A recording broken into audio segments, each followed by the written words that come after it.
నా పేరు రాధిక. నేను జెడ్పీహెచ్ఎస్ గర్ల్స్ పాన్వల్లో 9వ తరగతి చదువుతున్నాను. ఈరోజు ధ్వనికి శక్తి కలిగి ఉంది అని ప్రయోగం చేస్తున్నాను. ప్రయోగానికి కావాల్సిన పరికరాలు: ప్లాస్టిక్ వాటర్ బాటిల్, బెలూన్, ఉప్పు రేణువులు లేదా ఇసుక రేణువులు, ఒక సెల్ ఫోన్. ప్లాస్టిక్ వాటర్ బాటిల్ని గ్లాస్ మాదిరిగా ఇలా కట్ చేసుకోవాలి.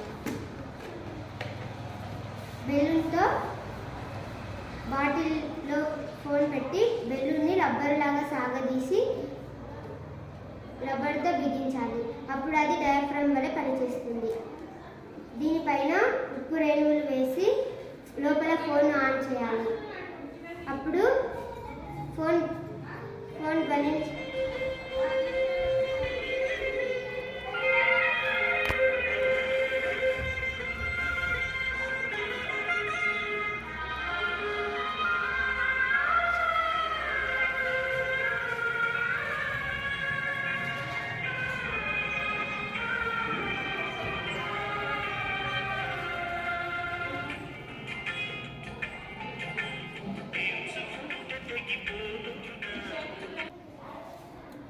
ఫోన్ ధ్వనిని ఉత్పత్తి చేస్తుంది కాబట్టి బెలూన్ తలం కంపిస్తుంది.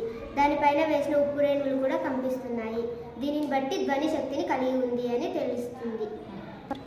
ఇప్పుడు సెల్ ఫోన్ ఆఫ్ చేసినాం కాబట్టి ధ్వని ఉత్పత్తి అవ్వట్లేదు. దానిపైన ఉన్న రబ్బరు బెలూన్ తలం కంపించడం లేదు. దానిపైన ఉప్పు రేణువులు వేసినప్పుడు అది కదలటం లేదు.